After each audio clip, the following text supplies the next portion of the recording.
ഇത് പല സ്ഥലത്തും കുട്ടികൾ പറ്റിക്കപ്പെടുന്നത്. ഇപ്പോൾ ജർമ്മനിയിലുള്ളൊരു ഫ്രണ്ടിനെ വിളിച്ചു ചെയ്തു തരാമെന്ന് പറഞ്ഞു. കാരണം ഇവിടെ ഇൻസ്റ്റാഗ്രാമിൽ റീൽസിൻ്റെ കളിയാണ് ജർമ്മനിയിലെ അഡ്മിഷൻ്റെ കാര്യത്തെക്കുറിച്ച്. പക്ഷേ പലർക്കും അവിടെ ഒരു പ്രോപ്പർ കോൺടാക്റ്റ് ഉണ്ടാവണം നിർബന്ധമില്ല. അവിടെ ചെന്നുള്ള അവർ ആരെങ്കിലുമായിട്ട് ബന്ധപ്പെട്ടുള്ള കാര്യങ്ങളൊക്കെ ആയിരിക്കും ചിലപ്പോൾ പറഞ്ഞത്. അപ്പം അങ്ങനെ ഒരുപാട് കുട്ടികൾ ആ വഴിക്ക് ഇത് ചെല്ലുമ്പോൾ തന്നെ ഇത്ര പൈസ അയക്കാൻ വരും, ഉടനെ പൈസ അയച്ചു കൊടുക്കും, പിന്നെ അതെങ്കിലും ലാഗാവും. അങ്ങനെ പറ്റിയിട്ടുള്ള ഒരുപാട് കുട്ടികളുണ്ട്.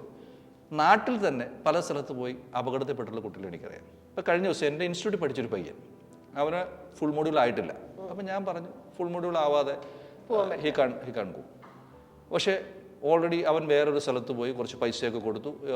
പുള്ളിക്കൊരു ഇൻ്റർവ്യൂ കിട്ടിയെന്ന് പറഞ്ഞു. അദ്ദേഹത്തിന് ഇൻ്റർവ്യൂ കിട്ടി. ആ പയ്യൻ വിസ, സാർ എനിക്ക് കോൺട്രാക്റ്റ് എല്ലാം വന്നതിന് വളരെ പ്രൗഡായിട്ട് എൻ്റെ അടുത്ത് വന്നു. ഞാൻ പറഞ്ഞു ഓക്കെ, നല്ല കാര്യം. വിസയ്ക്ക് അപ്ലൈ ചെയ്തു. ഈ കഴിഞ്ഞ ദിവസം എന്നെ വിളിച്ചിട്ടുണ്ടായിരുന്നു, സാർ എൻ്റെ വിസ റിജക്റ്റായി. എന്താണ് കാരണം? അത് ഫേക്ക് കോൺട്രാക്റ്റ് ആയിരുന്നു. ഇങ്ങനെ നടക്കുന്നുണ്ട്, ഫേക്ക് കോൺട്രാക്റ്റ്. ഈ ഫേക്ക് കോൺട്രാക്റ്റ് സംഭവിക്കുന്നുണ്ട്. പലരും വളരെ വാചാലമായിട്ട് സംസാരിച്ച് കാര്യങ്ങൾ ചെയ്യും. കോൺട്രാക്റ്റ് ഒക്കെ കൊടുത്തു പൈസയൊക്കെ മേടിച്ച് കഴിയുമ്പോൾ കോൺസുലേറ്റിൽ അപ്ലൈ ചെയ്ത് കഴിയുമ്പോൾ ഇത് ഫേക്ക് കോൺട്രാക്റ്റ് ആണെങ്കിൽ ഒരിക്കലും വിസ അടിക്കില്ല. അപ്പോൾ അവൻ്റെ ഈ ഒരു വർഷം മുഴുവൻ നഷ്ടപ്പെട്ടു. ഇനി രണ്ടാമത് ഒന്നേന്ന് പ്രോസസ്സിങ് തുടങ്ങണം. അതുകൊണ്ട് അവനെന്താ വിചാരിച്ചത്, പരീക്ഷ പാസ്സായാലും പോകാൻ സാധിക്കും.